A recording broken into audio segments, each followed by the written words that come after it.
I had a teacher who recently mentioned that he had a student who he believed had ADHD. Apparently, I think the parents said that the child had ADHD, and he wanted to know how he could solve this problem, the student continuously disrupting the class.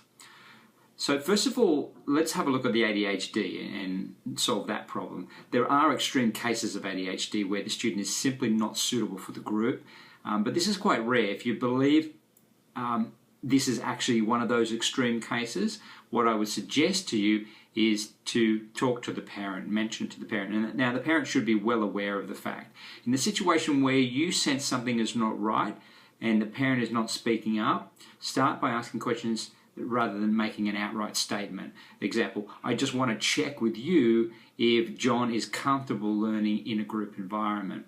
And you can even mention that you're having difficulty teaching him in that particular environment.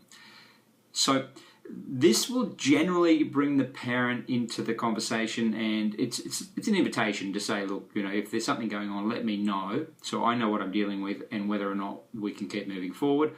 Okay, so in 99% of cases, we know the students are not ADHD or extreme ADHD. There are a lot of students these days who are given that title, but very few of them are extreme ADHD, where they just can't control their behaviour in any way, shape or form. So 99% of cases, student behaviour is actually related to the teacher and how you conduct your classes. It comes back to you and what you're actually doing. If you doubt this, just speak to any good school teacher. They will tell you that this is the case. Now, you can go back to your own experience as a student of school, as we all were, and how you dealt with that situation when you were in certain classes. And I know for myself, some classes I sat there and behaved perfectly. In other classes, I was throwing things at the teacher and yelling out jokes and distracting all the time. It was the teacher that determined my behaviour. It depended on whether I thought this teacher was going to, take this class seriously or not. If they weren't, I wasn't.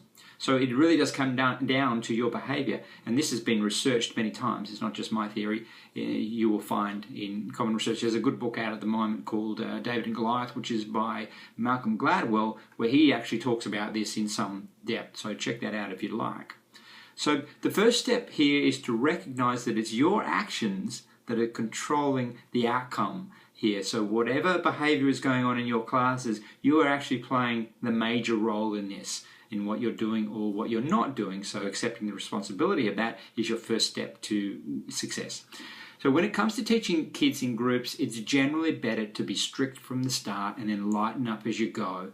If you come in the other way around, in other words, this is what most teachers do, why they get in trouble, is they say, hi guys, yeah, and it's all friendly and great, and then the kids start to sort of take a little bit of, take an inch if you like, give them an inch, they take the mile, then the problems start to mount, and then you try and get tough. And so in their mind, that it was I thought he was a nice guy, or I thought she was a nice teacher, but really they're not. So they have this kind of thing, well, you're not who you used to be, you're not no fun anymore. When I do classes, I clearly state at the beginning the true rules of the class, and you may have different rules, but these two rules I found were all I needed. And the two rules I use and recommend are, number one, only play what and when I ask you to, and number two, if you have a question, raise your hand and wait to be asked. I will also add that at times I will not be taking questions, so you may raise your hand and I'll just tell you to put your hand down. At this time, no questions, we need to get on with the work. And that's important because you don't want them constantly asking questions or using the rule number two as a kind of a way around of constantly putting their hand up and asking questions. Let them know there's a time to ask questions and then there's a time to work. So, I've never had a student who didn't respond to the true rules within a lesson or two. There were a few that, in the first lesson they tried to test it, and even in the second lesson they tried to test it, but generally by the third lesson there were no more problems. I did have a situation which I want to sort of give you as an example. I had a situation where I had one girl who I had to ask to leave the classroom. Now in this case I'd taken over from another teacher.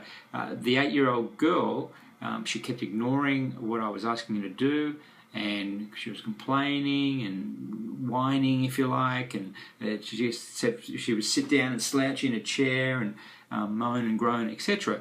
And this was really obvious. She was making a real statement about how she was totally protesting against this learning of guitar. So I knew that I had to do something about it. It wasn't going to last. I just wasn't going to let this happen. I had other students in the class who wanted to learn, and she was obviously there, and her parents were paying, so I wasn't going to let this continue.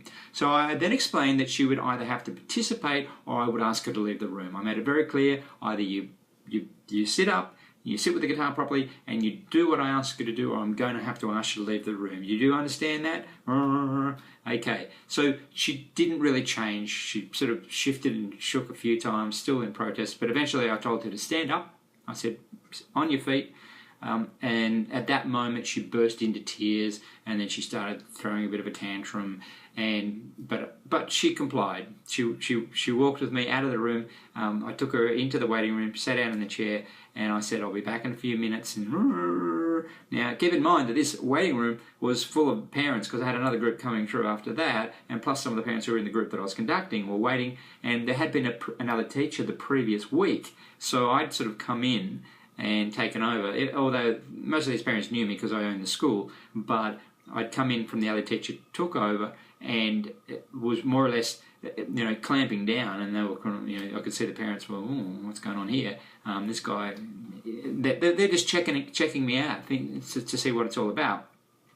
So anyway, the 8-year-old girl, the mother of the 8-year-old girl, walked in a little bit later, and because she'd gone shopping up the road shopping, and she'd come back, and so she was like, so I walked out into the waiting room and said to the mother that, she asked me what had happened, and I explained to her what was going on, and so she was cool with that, and she fully supported me. She said, great, that's it's your class, you run it.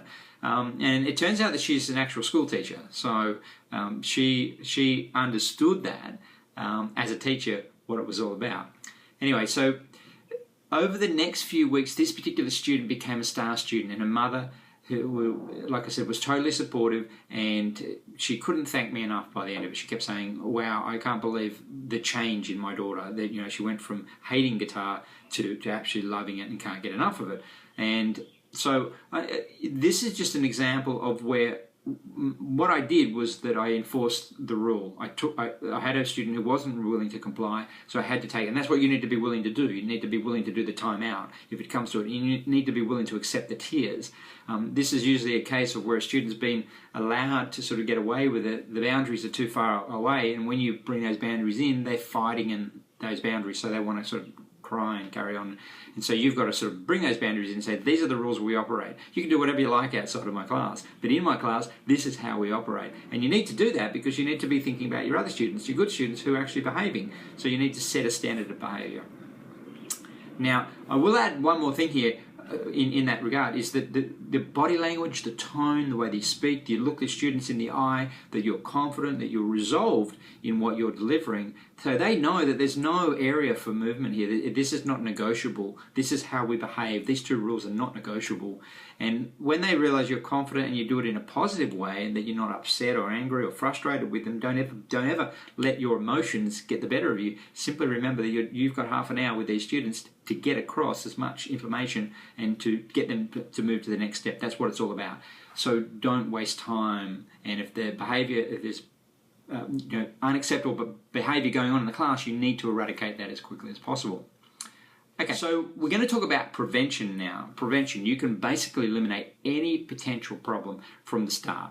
In fact, I would go as far as to say that if you're experiencing problems, it's because you didn't lay the groundwork from the start. So here's what I suggest from day one, really, if you can just do this right from the start. Welcome all your students and say the following. So when you start your class, say, welcome, hi guys, come on in. I want everyone to take a seat. Please put down your guitars. We won't need your guitars for this first few minutes.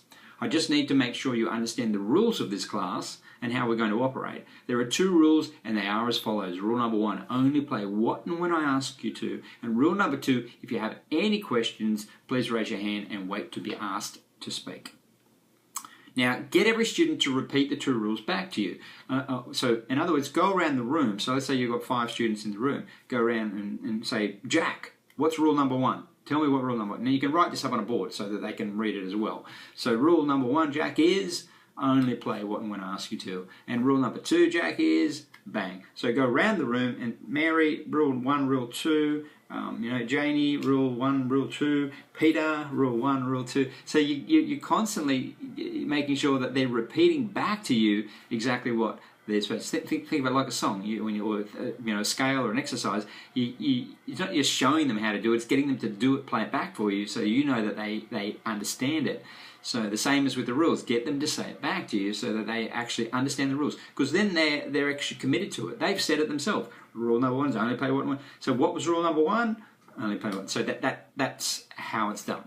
Now, once you've done that, you want to make sure that they understand the rules are enforced. So, in other words, if someone breaks one of those true rules, make it clear that you will be asking them to leave the room. So they understand the consequences of the rules. So it's not just a matter of having true rules with no consequences, that there are actually consequences in place. So I would usually say, I'd look around the room and say, look, you understand that if you break one of these true rules, I'm going to ask you to sit outside. You do get that, right? Okay, good. Everybody understands. Now go around the room again and say to each student, use their name. Say, again, Jack, do you understand? Yes, good. Mary, do you understand? Janie, do you understand? Etc. Once that's all done, get on with the class, but if anyone breaks the rules, stop straight away. So let's imagine that you've got those 5 students and one of them starts sort of plucking away and playing something that you haven't asked them to play. At that point, you want to stop. Everybody stop, please. Stop, put your guitars down, let's go back over the true rules. Everyone, what is rule number one? Bang. Rule number two. Do we get that? Does everybody understand the rules? Okay, only play what and when I ask you to. Are we clear? Okay, good. Let's go again. So if you do that each time and you're really strict from the beginning, really stop them in their tracks. Don't let them get away with anything. Just totally stay on top of them. And that you will find, if you do that in the first lesson, you're not going to have any problems from there on in. That's really my formula for success with groups, and it works a charm because they know that I'm absolutely emphatic about this. And when you really drive these things home, then you will get a much better response from your students.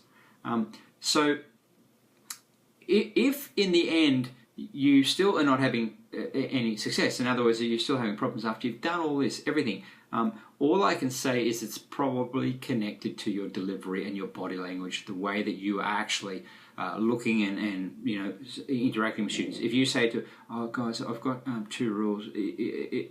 Rule number 1, only play when you ask you to, and rule number 2 is what was rule number 2? Let me think. If you like that, if you're not delivering with absolute certainty, then they will, what's this?